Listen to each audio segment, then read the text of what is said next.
कभी आप लोगों ने विचार करा कि माता जी की, हम लोग आद्य शक्ति दुर्गा भवानी की, माँ उमा की, माँ कात्यायनी की, चंद्रघंटा की, स्कंदा की, इन माताओं की आराधना हम क्यों करते?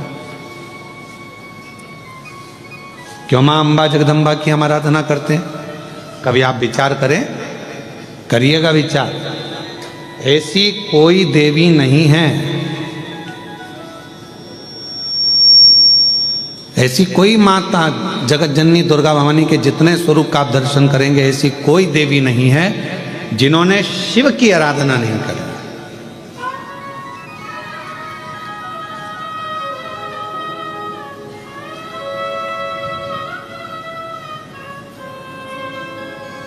और ऐसी कोई देवी नहीं है जिन्होंने शिव से वर प्राप्त ना करा।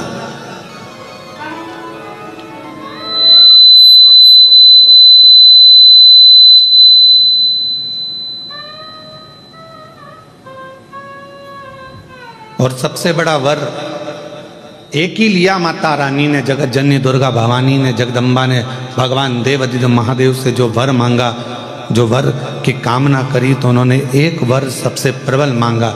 उन्होंने कहा, हे भोलेनाथ वर दीजिए, जब आद्य शक्ति इस देवी की मूर्ति की कोई दर्शन करे, उस पर शिव की कृपा आद्य शक्ति के साथ सदा बनी रहे, ये वर दीजिए। मतलब फिर वही विद्येश्वर संहिता का संवाद आ गया। शिव महापुराण की विद्येश्वर संहिता कहती है, श्री शिवाय नमस्तुभ्यम बोलने वाले के मुख का मात्र कोई दर्शन कर लेता है तो उसको अश्वमेध यज्ञ का फल प्राप्त हो जाता है। समझना जरा कथा को बहुत सावधानी से। श्री शिवाय नमस्तुभ्यम का कोई मंत्र जाप कर ले और उसके मुख का मात्र दर्शन कर लो तो हमारे जीवन के सारे संचित पाप जितने भी हैं वो नष्ट हो जाते हैं। तो देखा जाए तो जैसे शंकर भगवान ने आद्य शक्ति दुर्गा भवानी को वर दिया कि तुम्हारे मूर्ति का दर्शन जो करेगा, हे दुर्गा, हे आद्य शक्ति, हे जगदम्बा, हे चामुंडा, हे कात्यायनी, हे गौरा, हे स्कंदा, हे माँ चंद्रघंटा, हे चिंतपूर्णी, हे मनसा, हे कांगड़ा, हे ज्वाला, हे वैष्णव, हे मैयर, जो तुम्हारे इस स्वरूप का दर्शन करेगा, जो मांगेगा वो फल उसको प्राप्त होगा, मनवांछित फल उसको प्राप्ति हो, शिव की कृपा होगी। तो वही की वही बात तो यहाँ शिव महापुराण की विद्येश्वर संहिता में लिख दिया। विद्येश्वर संहिता में लिखा कि श्री शिवाय नमस्तुभ्यम का जाप करने वाले, श्री शिवाय नमस्तुभ्यम के मंत्र का उच्चारण करने वाले, श्री शिवाय नमस्तुभ्यम को बोलने वाले के मात्र मुख का दर्शन कर लीजिए। अगर मुख का दर्शन कर लिया तो हमारे जीवन के जितने संचित पाप हैं वो सब नष्ट हो जाते हैं और अश्वमेध यज्ञ का पुण्य फल हमें प्राप्त हो जाता है।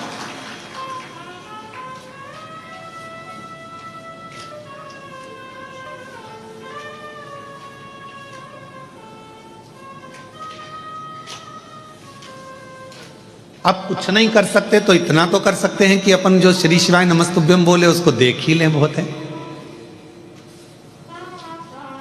इसलिए शिव महापुराण की कथा में आपसे बारंबार श्री शिवाय नमस्तुभ्यम, श्री शिवाय नमस्तुभ्यम, श्री शिवाय नमस्तुभ्यम, श्री शिवाय नमस्तुभ्यम, श्री शिवाय नमस्तुभ्यम, श्री शिवाय नमस्तुभ्यम। क्यों शिव महापुराण में आपसे हम श्री शिवाय नमस्तुभ्यम मंत्र का जाप करवाते हैं, बारंबार मंत्र बुलवाते हैं? क्यों? क्योंकि आप जब मंत्र का जप कर कर कहीं से भी निकल कर जाओ, घर जाओ, परिवार में जाओ, किसी रोड पर से निकल कर जाओ, किसी मार्ग पर से निकल कर जाओ और आपके चेहरे का भी यदि कोई दर्शन कर ले और वो कोई अच्छे कार्य के लिए जा रहा हो तो आपके चेहरे का दर्शन करके उसका कार्य सफल हो जाए। ये श्री शिवाय नमस्तुभ्यम के मूल सार है।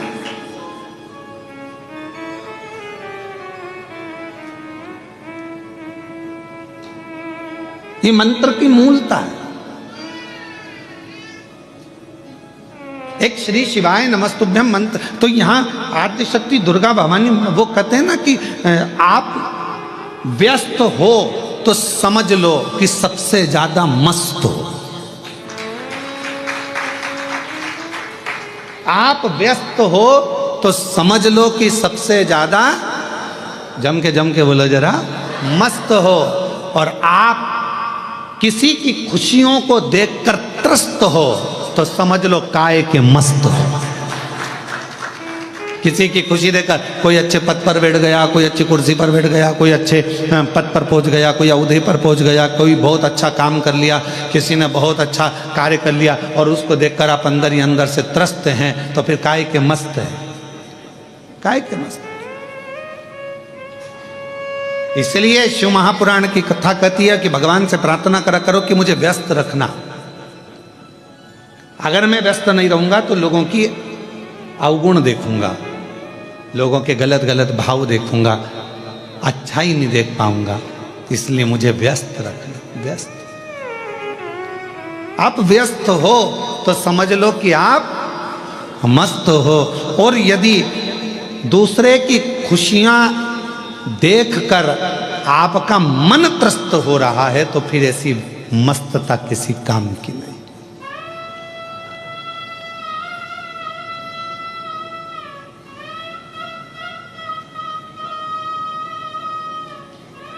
ऐसी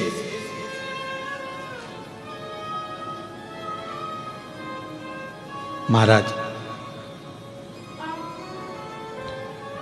शिव महापुराण की कथा कर रही है, भगवान शंकर का चरित्र कर रहा है। मेरी जितनी आद्य शक्ति दुर्गा भवानी, मेरी माँ जगतजननी, पार्वती माँ, जितनी माता हैं, ये कहीं ना कहीं शिव की स्तुति करती हैं और शंकर भगवान इनको प्रेरणा देते हैं कि किन असुर का संहार करना, किन दुष्टों का संहार करना।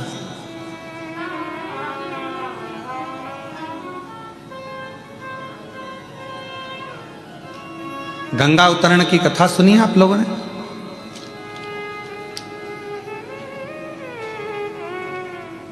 जम के बोलो, गंगा जी की कथा सुनी? गंगा जी कैसे आई थी, भागीरथ जी ने तप करा और भागीरथ बाबा ने तप कर 60,000 जो राख के ढेर थे उनकी मुक्ति के लिए गंगा जी को लेकर गंगा मैया पृथ्वी पर है। और यदि आप कथा सुने तो अपन ने गंगा जी की कथा तो सुनी, पर कभी आपने सरयू माता की कथा सुनी कि सरयू जी जो राम जी की अयोध्या में बहती है, अवधपुरी में बहती है, उस माँ सरयू को लाने वाले कौन थे? माँ सरयू पृथ्वी पर कैसे आ गई? माँ सरयू थी कौन? ये सरयू माता कौन थी? कहाँ रहती थी?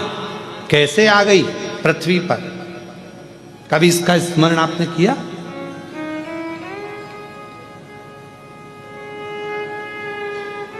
हमने नर्मदा जी का स्मरण करा, हमने यमुना जी का स्मरण करा कि कालिंदगिर पर्वत पर रहती थी माँ यमुना जी, कालिंदी महारानी, और अविरल करती करती भगवान कृष्ण की पट रानी जा बनकर आनंद के साथ निवास करती है। ये हमने यमुना जी का स्मरण करा। गंगा जी का हमने स्मरण करा।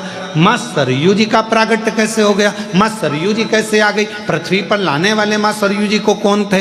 कैसे माँ सरयू पृथ्वी पर आ गई? अवधपुरी में माँ सरयू जी को इतना आनंद से पूजा जाता है, स्मरण किया जाता है, स्नान किया जाता है। माँ सरयू इस अवध में कैसे पहुंच गई? माँ सरयू इस भूमंडल पर, पृथ्वी पर कैसे आ गई? कौन थी यह माँ सरयू? कभी हमारे मन में ये भाव आया?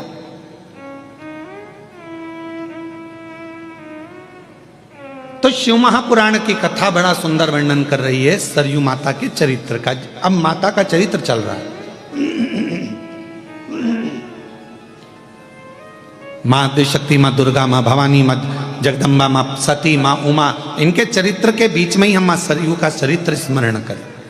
जैसे आपसे कोई पूछे तो आप कह सकते हो कि हमने माँ सरयू जी के प्रगट की कथा श्रवण करी है, माँ सरयू के पृथ्वी पर आने की कथा श्रवण करी। कौन है ये? ये भगवान नारायण के, भगवान विष्णु की मानस पुत्री है सरयू। मानस पुत्री इतनी सुंदर थी, इतनी सुंदर सुंदर सुंदर घुंघराले केश माँ सरयू जी के, मस्तक पर बिंदी लगी है, होठों पर लाली है, कानों में झुमका है, गले में सुंदर हार पहनी हुई हैं और मस्तक पर एक सुंदर सा बेंदा लगा हुआ है, टीका लगा। सुंदर लहंगा, सुंदर चोली, सुंदर पांव में पैजनिया, सुंदर हाथ में चूड़ा, उंगलियों में मुद्रिका, भुजबंद करधना, लंबी लंबी चोटी, केश खुले हुए, और मां सरयू पूरे बैकुंठ में भ्रमण कर रही है।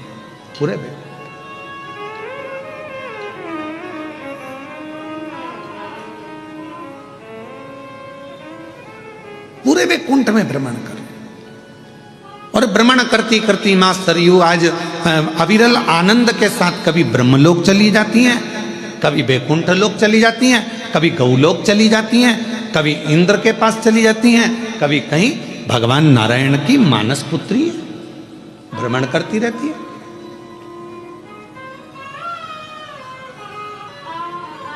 और इनका एक नियम बड़ा प्रबल है, मां सरयू जी का सबसे प्रबल नियम है मां सरयू का, कि मां सरयू भगवान नारायण की मानस पुत्री हैं। और ये कब उत्पन्न हुई? जिस समय पर भगवान विष्णु, भगवान नारायण, भगवान शंकर की ध्यान मुद्रा में बैठे हुए थे और उनका स्मरण कर रहे थे, उनके स्मरण के उस भाव के जल से ही मां सरयू का प्रागट्य, भगवान नारायण की मानस पुत्री मन से प्रकट हुई है, भ्रमण कर रही हैं। स्कंद पुराण का ये चरित्र वर्णन करता है, मां सरयू जी कभी ब्रह्मलोक जाती हैं, कभी भगवान बैकुंठ लोक में भ्रमण करती हैं, कभी गौलोक में भ्रमण करती हैं, सुंदर आनंद के साथ में मंत्र जाप करती जाती हैं, शिव नाम नारायण नाम करती जाती है।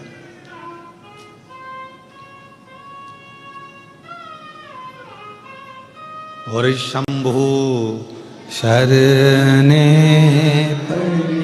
मांगू दुख काटो, दया करीन दर्शन, ओ शंभु शरणे मांगू घड़ी रे दुख काटो, दया करीन दर्शन। मां भ्रमण कर रही है बैकुंठ में, मां भ्रमण कर रही है ब्रह्मलोक में, मां सरयू भ्रमण कर रही है गौलोक धाम में, और बड़े आनंद के साथ घूम रही थी। तभी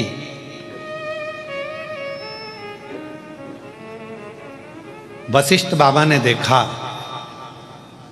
कि भूमंडल पर जीव पाप से ग्रसित हो रहा है, और इस पाप से ग्रसित व्यक्ति के जीवन में यदि एक बार भी कोई ऐसे स्वरूप का दर्शन हो जाए कि जिसके दर्शन करते से ही जीवन के सारे पाप नष्ट हो जाए, तो वो कौन हो सकती है? अब वशिष्ठ बाबा ने तप किया, और वशिष्ठ ऋषि ने तप कर कर, वशिष्ठ बाबा जब तप करने लगे, ब्रह्म ऋषि वशिष्ठ जी जब तप करते हैं, और तप करते करते उनके ध्यान में आया कि एक है भगवान नारायण की पुत्री, मानस पुत्री सरयू, जिसका केवल स्वरूप का भी अगर कोई दर्शन कर लेगा तो उसके पाप संचित समाप्त हो जाएंगे। ऐसी सरयू को जाना, सरयू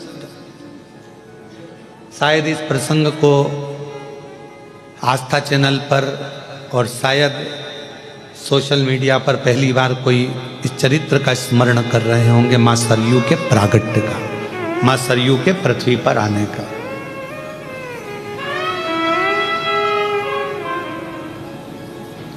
कि मां सरयू पृथ्वी पर कैसे आई, और संपूर्ण को आप लोगों के लिए ये पितृपक्ष का सबसे सुंदर आनंदमय कथा प्रसंग है,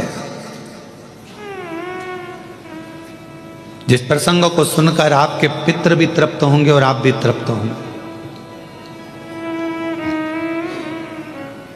वशिष्ठ बाबा ने तप किया, ब्रह्मर्षि वशिष्ठ तप कर रहे हैं। किसको मैं लेकर आऊं, किसका स्वरूप का दर्शन करूं जिससे संचित पाप नष्ट हो जाए मनुष्य के। तब ब्रह्मर्षि वशिष्ठ जी ने ध्यान लगाकर देखा तो भगवान नारायण की मानस पुत्री सरयू बड़ी अच्छी है, सुंदर है, पवित्र है। अगर ये भूमंडल पर आ जाए, पृथ्वी पर आ जाए तो इसके केवल दर्शन मात्र से जीव के पाप नष्ट हो जाएंगे। इसको लेने के लिए जाना पड़ेगा,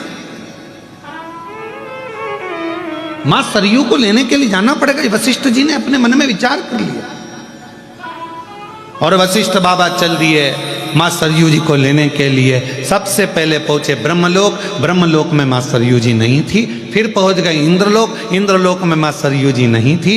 गरुण वरुण पितृ सारे लोकों में भ्रमण करते करते वशिष्ठ बाबा आखिरी में बैकुंठ लोक पहुंच गए, जहां पर मां सरयू विराजमान थी। और भगवान नारायण से स्वयं वशिष्ठ बाबा ने कहा, प्रभु ये सरयू को संसार की मुक्ति के लिए, संसार के उद्धार के लिए और मात्र स्वरूप के दर्शन के लिए इस मां सरयू जी को पृथ्वी पर भेज दो, जो आपकी मानस पुत्री है। भगवान नारायण ने जगत कल्याण के लिए, जगत उद्धार के लिए सरयू जी को पृथ्वी पर भेजने को तैयार।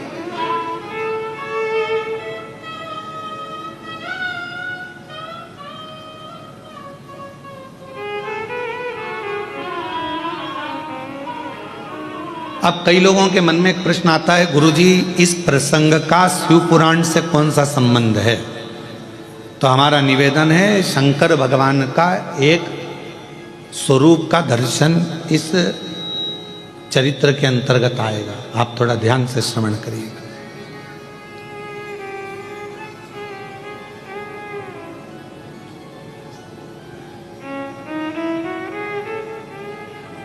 सरयू जी को दे दीजिए, ठीक है, ले जाओ। एक सड़क, एक शिक्षक, ये दोनों जहां हैं वहीं रहते हैं, पर इनके पास आने वाले को ये मंजिल तक पहुंचाते रहते हैं। कौन कौन? जम के बोलो जरा। सड़क और शिक्षक।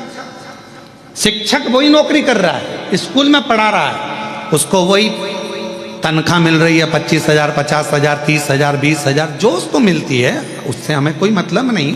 पर शिक्षक वही है, शिक्षक वही पहनावा पहन रहा है, वही पैंट, वही शर्ट, वही साधारण सा जीवन जी रहा है। और शिक्षक वही है, वही 25, 30, 10, 20 हजार रुपये महीना कमा रहा है, 40, 50 हजार रुपये महीना कमा रहा है। पर वो शिक्षक के पास जो जाता है, शिक्षक वहीं रहता है, पर शिक्षक अपनी शिक्षा के माध्यम से अपने शिष्य को कहीं कलेक्टर, कहीं एसपी, कहीं डीएसपी, कहीं कमिश्नर बना देता है। वो वही है, पर उसके जो शिष्य हैं वो उच्च पद पर पहुंच जाते हैं, उनको उनकी मंजिल मिल जाती है। सड़क का काम भी यही है, रोड का काम भी यही है। सड़क क्या करती है? सड़क वहीं पर है। सड़क कहीं कहीं क्या है? बैरुल की सड़क बैरुल में है, अमरावती की अमरावती में है। सड़क कहीं कहीं क्या, पर उस सड़क पर अभी वो हमारा वो हितेश कह रहा था, कौन सा एक्सप्रेस बना है नारखेड़े जी? हाँ, समृद्धि एक्सप्रेस बना। तो वो बोल रहे थे हितेश, कहने लगे गुरुजी एक समृद्धि एक्सप्रेस बना है। तो मैंने कहा कहाँ है? तो कहा वो नागपुर से ऐसा गया मुंबई के लिए और बहुत अच्छा बना। हमने कहा रोड गई क्या? तो कहा नहीं गुरुजी रोड तो वही है, बस मंजिल गई है, केवल मंजिल, रोड वही है। रोड और शिक्षक वहीं रहते हैं, कहीं नहीं जाते। उसी स्कूल में नौकरी करना है उसको, सड़क को वहीं रहना है, बैरुल में सड़क को वहीं रहना है, जल